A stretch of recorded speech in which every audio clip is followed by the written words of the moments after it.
बच्चों, हमने द्विध्रुव के आघूर्ण के बारे में पढ़ा था। शुरू में आपको बताया था द्विध्रुव का आघूर्ण, द्विध्रुव के बारे में पढ़ा आपने, और अक्ष पे निरक्ष पे उसकी तीव्रता भी ज्ञात की, और हमने इसका भौतिक क्षेत्र में उपयोग भी देखा, इसका महत्व भी देखा। आपने वहाँ देखा कि इसका भौतिक क्षेत्र में क्या महत्व था कि अगर हमारे पास कोई परमाणु है, उसमें क्या देख रहे थे आप, इलेक्ट्रॉन और प्रोटॉन कहाँ आ रहे थे, इलेक्ट्रॉन प्रोटॉन के द्रव्यमान केंद्र एक ही बिंदु पे आ रहे थे, और विद्युत क्षेत्र में रखने पे इनके द्रव्यमान केंद्र क्या हो रहे थे, विस्थापित हो रहे थे। कुछ अणु ऐसे भी थे जिनके द्रव्यमान केंद्र बिना विद्युत क्षेत्र में लाए ही दूर दूर आ गए थे, इस वजह से वहाँ क्या हो रहा था, डाइपोल बन रहा था। ये चीज़ आपने लास्ट वीडियो में देख लिया था। आज हम बढ़ते हैं आगे। आज हमारा टॉपिक है एक समान बाह्य क्षेत्र में द्विध्रुव। एक समान हमारा विद्युत क्षेत्र है, उसके बारे में पढ़ते हैं। अब एक समान विद्युत क्षेत्र है तो उसके बारे में आपको कुछ बातें याद होंगी कि एक समान विद्युत क्षेत्र में क्या होता है, प्रत्येक बिंदु पर तीव्रता क्या होती है, उसकी समान होती है। प्रत्येक बिंदु पर तीव्रता समान होती है। तो चलिए इसको शुरू करते हैं हम। समान विद्युत क्षेत्र में रखे द्विध्रुव पर बल एवं बल आघूर्ण की गणना करेंगे। मैं इसकी गणना करूं उससे पहले कुछ बातें आपको पहले से मालूम होनी चाहिए। पहली बात तो ये हो गया कि विद्युत क्षेत्र अगर समान क्षेत्र में विद्युत क्षेत्र है, यहाँ पे लिखा है ना मैंने समान विद्युत क्षेत्र, तो प्रत्येक बिंदु पे क्या होगी, तीव्रता बराबर होगी। इसलिए इस चित्र पे मैंने क्या कर रखा है, ई वेक्टर ले रखा है, तीव्रता मैंने ई मान रखी है। ठीक है। दूसरी बात आपको ध्यान होगा कि इस पे जो बल लगता है, अगर वो धन आवेश है तो विद्युत क्षेत्र की दिशा में ही लगेगा, तीव्रता की दिशा में लगेगा। अगर मेरे पास ये धन आवेश है तो इसका बल की जो डायरेक्शन होगा वो विद्युत क्षेत्र की तीव्रता की डायरेक्शन में आएगा। और ऋण आवेश है, अगर माइनस का है तो दिशा बल की क्या होती है, क्षेत्र के विपरीत जाती है। ये क्लियर है। डाइपोल की बात करेंगे, द्विध्रुव की बात करेंगे, तो मेरे पास द्विध्रुव है समान परिमाण का और विपरीत प्रकृति का। ठीक है। माइनस क्यू और ये प्लस का अपन ने क्यों रख रखा है। ठीक है। उसकी बीच की दूरी मैंने डी ले रखी है। हमने क्या किया, बीच की दूरी क्या मान ली, डी मान ली। 2a भी मान सकते हैं, कोई दिक्कत नहीं है। p भी मान सकते हो, लैम्बडा भी मान सकते हो, आपकी मर्जी है। जो मानते हैं उसी के हिसाब से हमें हल करना चाहिए, और आप जो चीज़ें मानते हैं वो लिखना पड़ता है। तो हमारे पास ये चित्र है, इस चित्र को देख लेते हैं। यहाँ पे मेरे पास माइनस क्यू और प्लस क्यू के दो क्या हैं, आवेश हैं। इससे क्या बन गया, डाइपोल बन गया। इनकी दूरी बहुत ही कम है, अत्यल्प ले रखी है। कितनी ले रखी है मैंने, डी ले रखी है। दूरी कितनी ले रखी है, डी ले रखी है। ठीक है। विद्युत क्षेत्र की जो दिशा है उस ओर है। ठीक है, उस ओर है विद्युत क्षेत्र की दिशा, तो धन आवेश के कारण लगने वाले बल की दिशा भी क्या होगी, उधर ही होगी। लेकिन ऋण आवेश के कारण इसकी बल की दिशा क्या होगी, विपरीत होगी। पता है ये तो? ठीक है। ठीक है, ये पता है आपको। तो आपको ये भी पता होगा कि F बराबर होता है, क्या होता है, क्यू ई होता है। पहले हम पढ़ चुके हैं कि F क्या होता है, क्यू ई के बराबर होता है। ये भी क्लियर है। बस अगर ये चीज़ें क्लियर है तो इसको हम बड़े आसानी से कर सकते हैं। ये चीज़ें अगर हमें याद है बड़े आसानी से कर सकते हैं। तो चलिए स्टार्ट करें, और उम्मीद करूं आज कॉपी और पेन लेके बैठे होंगे, आप इसको साथ के साथ बना भी रहे होंगे, चित्र को उतार भी रहे होंगे। जैसा कि मैंने आपको कई बार कहा है कि जब चित्र बना दे तो चित्र के बारे में हमें सब कुछ लिखना चाहिए। तो यहाँ हम सब कुछ लिख देंगे। यहाँ लिखा हुआ है, चित्रानुसार समान विद्युत क्षेत्र में एक द्विध्रुव कितने कोण पर रखा हुआ है, थीटा कोण पर रखा हुआ है। मैंने क्या किया, जो विद्युत क्षेत्र पे उस पर मेरा जो डाइपोल है वो क्या है, थीटा एंगल पे घुमा के रखा हुआ है। मान लो ये मेरा क्या है, विद्युत क्षेत्र है, तो इसका डाइपोल क्या है, ये वाला डाइपोल हो जाएगा, इसका द्विध्रुव हो जाएगा। थीटा डिग्री पे मैंने क्या कर रखा है, इसको घुमा के रख रखा है। क्लियर, ये अपन ने लिख दिया। फिर हम क्या करें, हमने मान लिया कि माना द्विध्रुव पर उपस्थित आवेश का परिमाण कितना, क्यू मान लिया। इसका परिमाण क्या हो गया, क्यू मान लिया हमने कि इसका परिमाण कितना है, क्यू है। और उनके मध्य की दूरी कितनी ले ली हमने, डी ले ली। ठीक है। चित्र बना देंगे, लिख देंगे। चित्र हमें किससे बनाना है, पेंसिल से बनाना है, साफ सुथरी बनानी है, डायरेक्शन दिखाना है। इस बात का हमें ध्यान रखना है। जैसे यहाँ पे हम बात भी करेंगे, आघूर्ण की बात करेंगे, तो आपको पता ही है आघूर्ण क्या होता है, माइनस क्यू से क्यू की तरफ, माइनस क्यू से क्या होगा, क्यू की तरफ दिशा लेंगे इसकी, और उसको हम किससे दिखाएंगे, द्विध्रुव का आघूर्ण पी से दिखाएंगे। आवेश इंटू मध्य की दूरी होती है। ये भी आपको याद है, पिछले वीडियो में मैंने बता रखा है। अगर आपने पिछला वीडियो नहीं देखा है तो आप उसको जरूर देखें। ठीक है। चलिए, जब ये चीज़ें हो गई, तो अब देखते हैं हम लगने वाला बल की गणना कर लें। अब लगने वाला जो बल है वो भी देख लो, यहाँ पे दो पे लगेगा, एक प्लस क्यू पे और एक माइनस क्यू पे, दोनों पे लगेगा ना। अब दोनों पे क्या है, विद्युत क्षेत्र तो बराबर है, दोनों पे क्या है, विद्युत क्षेत्र बराबर है, इसलिए मैंने मान लिया ऊपर जो बल लग रहा है वो F1 है, तो F1 बराबर क्या आ जाएगा, QE आ जाएगा, और यहाँ जो लग रहा है वो क्या है, F2 है, यहाँ पे क्या होगा, QE आएगा। माइनस का तो केवल क्या दिखा रहा है, डायरेक्शन दिखा रहा है, माइनस क्या दिखा रहा है यहाँ पे हमें, केवल डायरेक्शन दिखा रहा है। तो आप गौर करो दोनों बल क्या बराबर हैं, तो आप कहोगे परिमाण में तो दोनों बल क्या आ रहे हैं, बराबर आ रहे हैं ना। देखो यहाँ पे F1 क्या आ गया, QE आ गया, ठीक है, और F2 क्या आ गया, माइनस QE, दिशा के कारण। अगर मैं इनका परिमाण लूंगा तो परिमाण ये होगा, F1 भी QE होगा ना, और F2 जब परिमाण लेंगे तो माइनस हटा देंगे, क्योंकि माइनस केवल क्या बता रही है, दिशा बता रही है, तो माइनस हटा देंगे तो F2 भी क्या होगा, QE होगा। तो कहने का मतलब है दोनों के बल क्या होंगे, बराबर होंगे, दोनों के बल क्या हो जाएंगे, बराबर हो जाएंगे। तो परिणामी बल क्या होगा, परिणामी बल क्या होगा, दोनों की दिशा देखिए कैसी है, चित्र में जाइए और आप दोनों बलों की दिशा देखिए कैसी है। इसकी दिशा तो F1 की उधर है और F2 की इधर है ना भाई, F1 की इधर है और F2 की इधर है, दोनों क्या आ रही है, विपरीत दिशा में जा रही है। दोनों जब विपरीत दिशा में होते हैं तो परिणामी बल कैसे निकालते हैं, क्या करते हैं, याद आया, घटा देते हैं, राइट। तो हमने क्या किया, यहाँ पे घटा दिया, तो F1 भी QE था और F2 भी क्या था, QE था, दोनों को घटाओगे तो देखो परिणामी बल कितना आ गया, परिणामी बल कितना आ गया, परिणामी बल 0 हो गया। यहाँ पे क्या हो गया, परिणामी बल 0 आ गया। तो ये लिख देंगे कि समान विद्युत क्षेत्र में रखे द्विध्रुव पर लगने वाला परिणामी बल का मान कितना होता है, 0 होता है, ठीक है, इसका मान क्या होता है, 0 होता है। तो समझ गए होंगे बात को, ज़्यादा लंबी चौड़ी रामायण नहीं है इसके अंदर, सिंपल था कि समान विद्युत क्षेत्र है तो दोनों पे आवेशों पे लगने वाला बल भी क्या है, समान है, समान बल है, दिशा विपरीत है, एक उधर की ओर तो एक इधर की ओर, विपरीत दिशा में लगा रहे हैं, इसलिए जो उनका परिणामी बल होगा वो क्या होगा, 0 होगा। लेकिन परिणामी बल 0 होने के कारण ऐसा नहीं है कि इस पे आघूर्ण 0 हो जाएगा, आघूर्ण होगा। देखो आघूर्ण कैसे होगा, इसमें क्या हो रहा है, इस पे बल लग रहा है, इस पे भी बल लग रहा है, जैसे ये है अपने पास, तो इस पे अपन क्या कर रहे हैं, बल लगा रहे हैं, तो बल लगाने से क्या होगा, ये घूमने लगेगा। जैसे ये है अपने पास यूँ रखा हुआ है, अगर मैं इस पे बल लगाऊंगा, है ना, इस पे बल लगाऊंगा तो क्या होगा, ये घूमने लगेगा। ऐसे इस पे भी यूँ ही लग रहा है तो क्या होगा, ये मूवमेंट करने लगेगा, इसी को बलाघूर्ण कहते हैं ना, घूर्णन करना, घूमने लग जाता है। जैसे अपन कोई वॉल्ट खोलते हैं, है ना, तो क्या करते हैं, पाना लेते हो या प्लास लेते हो, पकड़ के घुमाते हो ना, तो ये क्या है, बल लगा रहे हैं, तो यही क्या होता है, बल आघूर्ण होता है। तो यहाँ पे भी बलों के कारण क्या होगा, ये मूवमेंट करने लगेगा, यूँ घूमेगा ये, और कब तक मूवमेंट करेगा, इसकी एक खास बात होती है, मूवमेंट करते हुए क्या होता है, बिल्कुल ये अक्ष के यानी विद्युत क्षेत्र की दिशा में आने की कोशिश करता है। क्यों करता है, वहाँ पे क्या होता है, देखते हैं, ठीक है। तो ये बात तो आपके समझ में आ गई ना भाई, ये यहाँ तक तो क्लियर ही है कि समान विद्युत क्षेत्र में क्या होगा, परिणामी बल क्या होगा, 0 होगा, परिणामी बल क्या होगा, 0 होगा। तो चलिए बल आघूर्ण की गणना कर लेते हैं, इस पे हम क्या कर लें, बल आघूर्ण की गणना करते हैं, टॉर्क निकाल लेते हैं। देखिए बल आघूर्ण का सूत्र आपको पता होगा, टॉर्क का याद है, यही सूत्र था, बल का परिमाण और कार्यकारी बल रेखाओं के मध्य की लंबवत दूरी, बल का परिमाण और कार्यकारी रेखाओं के मध्य की लंबवत दूरी। आपको ये बात याद आ रही होगी, टो बराबर था आपके पास, अगर आपने 11th में पढ़ा है तो वहाँ पे था R क्रॉस F, और इसको हमने लिखा था RF साइन थीटा, कुछ ऐसा ही होता है टो का, जी हाँ। तो यहाँ भी हम इसी सूत्र का प्रयोग करेंगे और इसको समझाएंगे, बल का परिमाण और कार्यकारी बल रेखाओं के मध्य की लंबवत दूरी।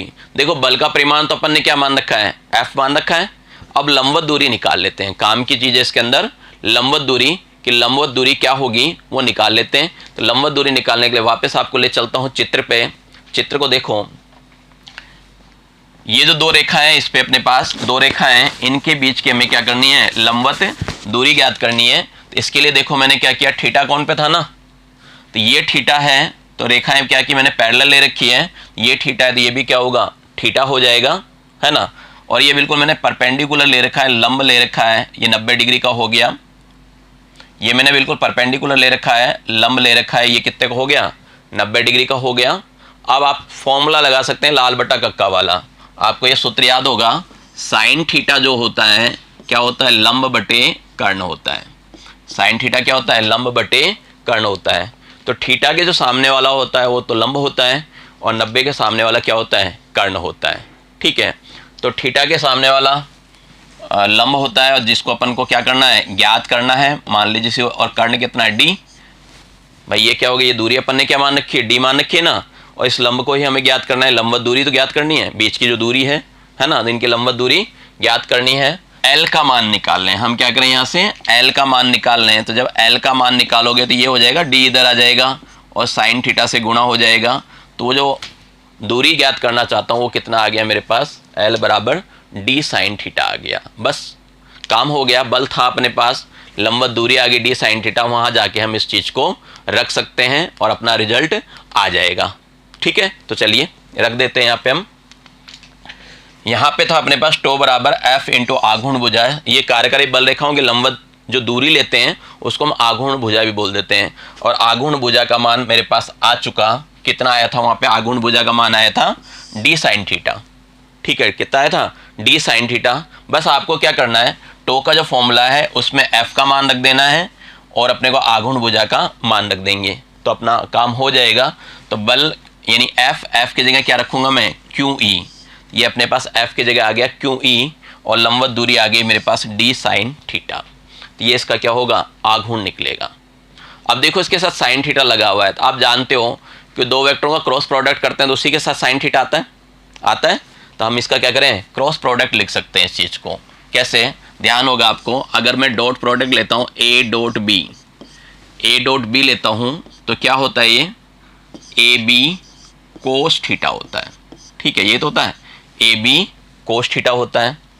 अगर मैं ए क्रॉस बी लेता हूँ तो ए क्रॉस बी का मतलब होता है ए बी साइन थीटा, और इसकी दिशा दिखाने के लिए एक एन कैप और रखा जाता है, जो कि एन कैप क्या करता है, दिशा को दिखाता है।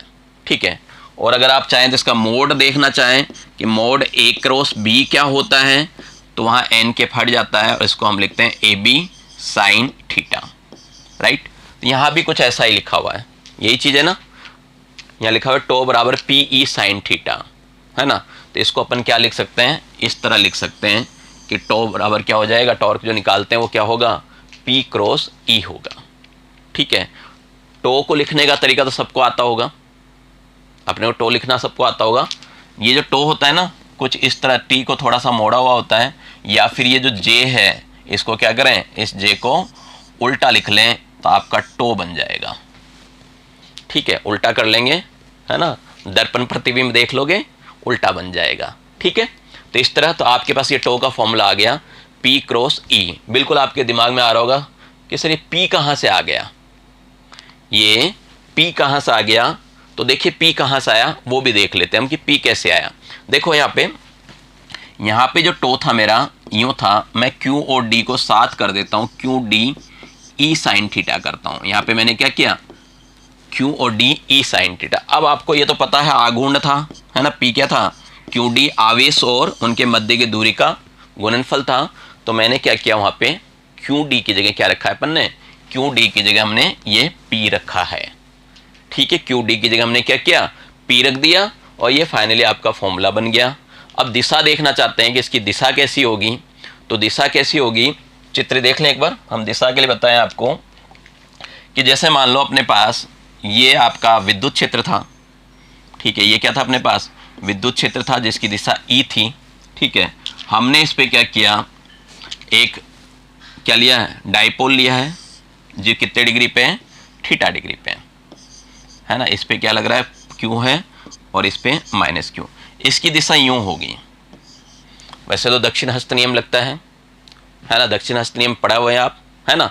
तो इसकी दिशा क्या होगी, इस ओर आएगी और ये क्या करता है, स्थिर होने की कोशिश करता है। भाई जब इधर लाएंगे तो इस यहाँ तक आएगा ना, जैसे ये है, ये बिल्कुल सीधा होने की कोशिश करता है, स्थायित्व प्राप्त करना चाहता है, बिल्कुल इसके साम्य अवस्था में आना चाहता है, इसके समरूप आना चाहता है। तो जब ये इसके यहाँ तक आना चाहता है तो यहाँ पे कब आएगा, जब थीटा का मान क्या हो, 0 हो जाए, तभी तो होगा। जब थीटा का मान क्या हो जाए, 0 हो जाए, तभी संभव है। तो सिंपल सी बात है, ये किस पे डिपेंड करेगा, इसका टॉर्क जो है वो किस पे डिपेंड करेगा, थीटा पे तो करेगा। वहाँ पे आपने लिखा था कि टो बराबर क्या लिखा था अपन ने, PE साइन थीटा। यदि मैं थीटा का मान क्या करूं, थीटा का मान 0 ले लूं, तो हम जानते हैं कि साइन 0 का मान कितना होता है, 0 होता है। साइन 0 का मान क्या होता है, 0 होता है। और वहाँ पे जो रखूँगा, यहाँ पे जो टो है मेरे पास, बल आघूर्ण है, वो क्या होगा, 0 आएगा। वो क्या होगा, 0 होगा। और ये न्यूनतम होता है, ये क्या होता है, न्यूनतम होता है। तो अलग अलग थीटा पे ज्ञात कर सकते हैं आप, है ना। ये तो उसके लिए लिखा हुआ है, जो आप ये सूत्र दे के आएंगे ना, कौन सा, ये फॉर्मूला लिख के आएंगे, तो क्या करेंगे आप, सारी चीज़ें बता के आएंगे, P क्या है, E क्या है, D क्या है, थीटा क्या है, ये सारी चीज़ें अपने को क्या करना है, वहाँ इस तरह बता के आना है। ठीक है, चलिए मैं थीटा की बात कर रहा था, तो केसेस देख लेते हैं। उसको अपन हम क्या करते हैं, अलग अलग केस बना के पढ़ लेते हैं, जिसको अपन बोलते हैं स्पेशल केस और केस फर्स्ट। जब मैं थीटा का मान क्या करूँ, 0 लूँ, थीटा का मान क्या करूँ, 0 लूँ, तो ध्यान देना, जब हम थीटा का मान 0 लेते हैं तो इस वक्त क्या होता है, आघूर्ण और विद्युत क्षेत्र क्या होते हैं, समांतर होते हैं, एक ही दिशा में होते हैं। दोनों क्या होंगे, एक ही दिशा में होंगे। यानी क्या हो गया, आपसे ये भी कहा जा सकता है कि बल आघूर्ण और विद्युत क्षेत्र समांतर है, तब टॉर्क निकालिए, है ना। तब हमें क्या करना है, टॉर्क निकालना है। तो देखिए उस वक्त क्या होगा, थीटा का मान 0 रख देंगे, साइन थीटा 0 हो जाएगा, और फाइनली टॉर्क का मान क्या आएगा, 0 आएगा। और ये क्या होता है, मिनिमम होता है, ये क्या होता है, सबसे कम होता है। ठीक है, यदि मैं थीटा का मान 90 डिग्री ले लूँ, यानी क्या करूँ, 90 डिग्री का मतलब है लंबवत हो जाए। ठीक है, लंबवत हो जाए, ये मेरा विद्युत क्षेत्र की दिशा, और इसी पे क्या हो, इस तरह लंबवत आ जाए मेरा डाइपोल, द्विध्रुव आघूर्ण। इस वक्त कंडीशन क्या होगी, तो आप अच्छी तरह जानते हो, यहाँ पे थीटा 90 है, तो साइन 90 का मान पता होना चाहिए अपने को। साइन 90 का मान आप अच्छी तरह जानते हैं कि साइन 90 का मान कितना होता है, सबको पता होगा, 1 होता है भाई, ये तो जानते हैं आप। साइन की टेबल सबको याद होगी, साइन 0 0 होता है, साइन 30 कितना होता है, 1/2 होता है।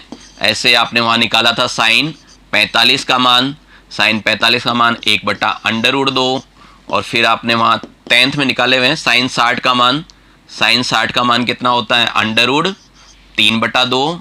और ऐसे ही अपने पास साइन 90 का मान आता है, और साइन 90 का मान कितना होता है, 1 होता है। आगे के मान भी आते हैं, आपको 180 तक आने चाहिए आपको मान, फिलहाल तो देखो 90 तक का ही काम आ रहा है। तो साइन 90 का मान मैंने 1 रख दिया, तो यहाँ साइन 90 1 रख दिया, तो टो कितना आ गया मेरा, PE के बराबर आएगा।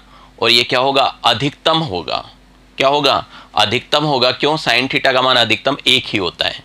ठीक है, अधिकतम कितना होता है, 1 होता है, न्यूनतम -1 होता है ना। लेकिन यहाँ पॉजिटिव की बात कर रहे हैं, इसलिए क्या हो गया, न्यूनतम अगर पॉजिटिव की बात करेंगे तो 0 होगा। क्लियर बात को भाई, सबसे कम तो यहाँ 0 धनात्मक राशियों में, और सबसे अधिक क्या होगा, 1 होगा। साइन का मान, कोस का मान कभी भी 1 से ज़्यादा नहीं होता है, इस बात का भी आप ध्यान रखेंगे। ठीक है, चलिए ये क्लियर, आपके पास दूसरा केस क्लियर हो गया। अब हमें क्या करना है, अगर आपका विद्युत क्षेत्र असमान हो, अब तक आप किस पे बात कर रहे थे, समान विद्युत क्षेत्र की बात कर रहे थे। अभी तक हम क्या कर रहे थे, समान विद्युत क्षेत्र की बात कर रहे थे। अगर अपने पास असमान विद्युत क्षेत्र हो तो क्या होगा, अगर अपने पास असमान विद्युत क्षेत्र हो तो क्या होगा, क्या होगा, F1 और F2 अलग अलग आ जाएगी। पिछली बार क्या हुई थी, सेम आई थी, यहाँ पे अलग अलग आ जाएगी। इससे ज़्यादा तो कुछ होना नहीं है, बस इतना से ध्यान रखिए। असमान है तो क्या होगा, मैं मान लेता हूँ एक जगह E1 है और एक जगह क्या है, E2 है। तो यहाँ पे मेरे पास E1 है, तो F1 तो क्या हो गया, F1 क्या हो गया, QE1। ठीक है, F1 क्या हो गया, QE1, और F2 क्या हो गया, QE2। ये अपने क्या है, E1 है। ठीक है, F1 क्या हो गया, QE1, और F2 क्या हो गया, QE2। सिंपल, मापांक ले लेंगे। वही यहाँ भी देखिए, दिशा क्या है, विपरीत है, परिणामी बल निकाल लीजिए। यहाँ भी हमारे पास क्या है, दिशा विपरीत आ रही है भाई। धनात्मक की तो क्या होगी, विद्युत क्षेत्र की दिशा में, और ऋणात्मक की विद्युत क्षेत्र की अपोजिट दिशा में, है ना, बिल्कुल विपरीत दिशा में जाएगी। ये अपने को याद भी है, कंठस्थ हो गया होगा सबको। ठीक है, तो चलिए परिणामी बल निकाल लेते हैं। ये अपन को बता ही दिया आपको मैंने कि ये क्या है आपके पास, पहले वाले के लिए, ये फर्स्ट वाले के लिए, और ये क्या हो गया, सेकंड वाले के लिए। परिमाण की बात की, इस बार मैंने माइनस नहीं लगाया। तो दोनों को क्या करें, परिणामी बल निकाल लें। दोनों क्या है, विपरीत दिशा में है तो F1 में से हमने क्या किया, F2 को घटा दिया। जब F1 में से F2 घटाओगे तो देखो QE1 माइनस क्या होगा, QE2 होगा। भाई F1 का मान क्या था, QE1 था, और F2 का मान क्या था, QE2। घटाया, Q कॉमन ले लिया तो यहाँ पे आ गया E1 minus E2, E1 minus E2 आ गया। और आप ये अच्छी तरह जानते हैं क्या कि E1 और E2 बराबर नहीं है, क्योंकि अलग अलग है ना। E1 और E2 बराबर नहीं है तो इसका मतलब क्या हो गया, E1 में से E2 घटाऊंगा तो वो कम से कम 0 तो नहीं आएगा। E1 माइनस E2 क्या होगा, नॉट इक्वल टू 0 होगा। तो नॉट इक्वल टू 0 होगा तो यहाँ पे क्या होगा, परिणामी बल कुछ ना कुछ तो होगा। समान विद्युत क्षेत्र में तो शून्य था, लेकिन यहाँ पे क्या होगा, परिणामी बल कुछ ना कुछ होगा। तो ये लिख देंगे कि स्पष्ट है कि असमान विद्युत क्षेत्र में रखे द्विध्रुव पर कार्यशील परिणामी बल शून्य नहीं होता है।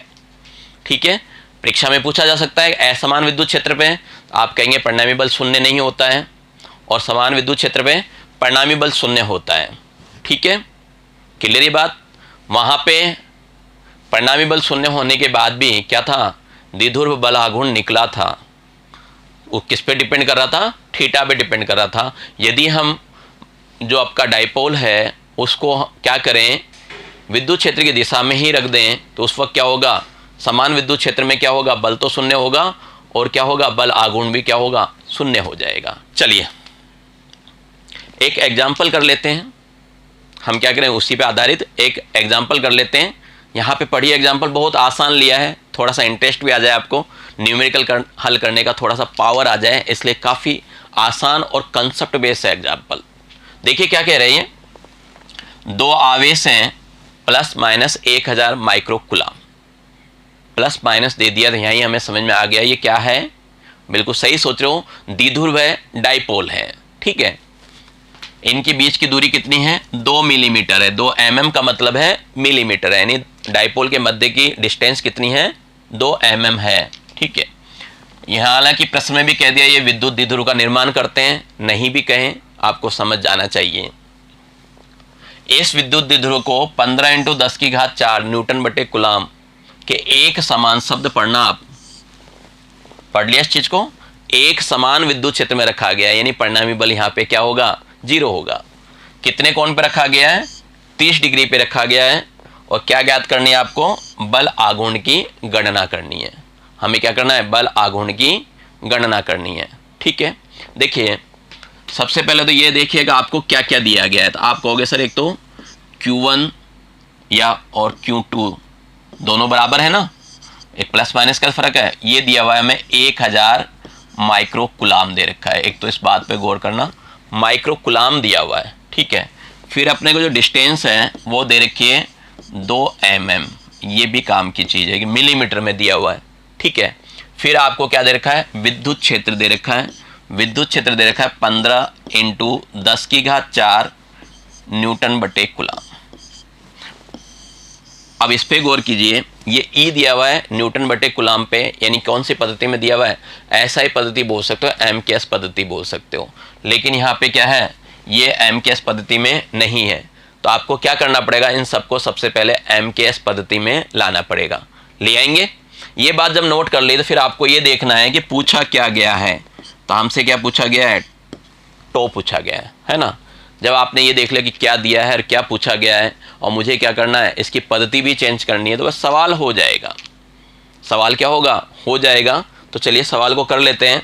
मेरे पास क्यों है 1000 माइक्रो कूलम, माइक्रो कूलम को क्या करूं, कूलम में लेके आऊं, माइक्रो कूलम को क्या करूं, कूलम में लेके आऊं। और जब मैं इसको कूलम में लेके आता हूं तो कितना लगाना पड़ेगा, 10⁻⁻6। ये मैंने 10⁻⁻6 लगा दी और ये मेरा कूलम बन गया। हल करेंगे ना, 3 तो इसके हो गए, 3 कट जाएगा तो ये हो जाएगा 10⁻⁻3 कूलम। समझ गए बात यहाँ पे।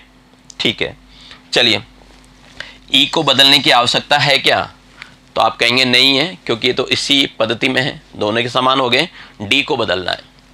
ठीक है, थीटा 30 डिग्री है, डी है आपका 2 mm मिलीमीटर। मिलीमीटर को किस में लेके आना है, मीटर में लेके आना है। ठीक है, और ये आपको पहले बताया हुआ है कई बार कि 1 सेंटीमीटर में 10 mm होता है। 1 सेंटीमीटर में 10 mm होता है। 100 सेंटीमीटर का क्या होता है? 1 मीटर होता है। 100 सेंटीमीटर का क्या होता है? 1 मीटर होता है। तो इसका मतलब इसको 10 से गुणा करूं तो 1000 mm बराबर हो गया 1 मीटर। तो 1 mm अगर निकालना चाहता हूं तो इसका मतलब हो गया 1/1000 मीटर। और 1000 है तो ऊपर ले जाएंगे तो इसको क्या कर सकते हैं? 10⁻³ मीटर लिख सकते हैं। ठीक है, तो ये मीटर में बच्चों बदल गया मेरा। डी का मान कितना हो गया? 10⁻³ मीटर। और यहाँ पे क्या है? 2 mm था, इसलिए 2 लेंगे। भाई 2 mm था, ये तो 1 mm की बात की ना, तो 2 mm था तो 2 × 10⁻³ मिलीमीटर हो जाएगा। बस आप सूत्र रखिए, आंसर आ जाएगा। बल आघूर्ण का सूत्र है आपके पास, अभी निकाला था हमने, क्या था? PE sin theta. क्या था? PE sin theta. और P का मान क्या था? P का मान QD था, तो डायरेक्ट ये भी लिख सकते हो आप, QDE sin थीटा। Q का मान रख दिया। Q का मान अभी अपन ने निकाला था, हमने क्या निकाला था? Q का मान ये देखो, ये निकला था 10⁻³ कुलाम। तो ये मैंने Q का मान रख दिया 10⁻³ ठीक है। D का मान, तो D का मान अभी आपने निकाला है, कितना निकाला है? 2 × 10⁻³ तो ये 2 × 10⁻³ लिखा हुआ है। 2 × 10⁻³ लिख लो या 10⁻³ × 2 लिख लो, एक ही बात है। यहाँ तो इसलिए लिख लेगा थोड़ा जल्दी हो जाएगा, है ना। चलिए, और किसका मान रखना है आपको? E का मान रखना है। तो आपके पास ये रहा E का मान 15 × 10⁻⁴। और किसका रखना है? साइन थीटा यानी साइन 30 डिग्री का मान। अभी बताया आपको साइन 30 का मान कितना होता है? 1/2 होता है। बस वहाँ पे क्या करोगे आप? 1/2 रख दोगे। और यहाँ पे इसको रख के, जैसे मान लो ये कट गया, कट जाएगा ना 2 से, वो वाला, ये वाला जो 2 था अपने पास, ये उस 1/2 को क्या करेगा? काट देगा। अब इसको क्या करना है? आपको हल कर लेना है। हल करते हो देखिए आप आसानी से हल कर सकते हैं। ये 10⁻³ और 10⁻³ है, तो 10 की घात कितना हो गया? -6। 10 की घात कितना हो गया? -6। और ये 10⁻⁴ है, तो कितना होगा? -6 और +4, तो 10 की घात कितना हो जाएगा? -2 हो जाएगा। ये समझ गए बात को? ये 10 की घात -6 आया था, 10 की घात 4 था, तो ये 10 की घात क्या हो गया? -2 हो गया। और कुछ बचा उधर? उधर कहोगे सर कुछ नहीं बचा, ये 2 तो काट दिया हमने, उससे 15 बचा हुआ है। तो हम क्या करेंगे? उस 15 को यहाँ लिख देंगे। तो ये आपके पास बल आघूर्ण आ गया 15 × 10⁻² न्यूटन मीटर। ठीक है, क्लियर? बिल्कुल सिंपल था, कोई हार्ड नहीं था, कर सकते हैं। उम्मीद है आपको ये पूरा समझ में आया होगा। ठीक है, तो बच्चों आज की कक्षा में इतना ही। मिलते हैं आगे पढ़ने के लिए अगली कक्षा में, अगले वीडियो में। तब तक के लिए नमस्कार, धन्यवाद। आपका दिन मंगलमय हो।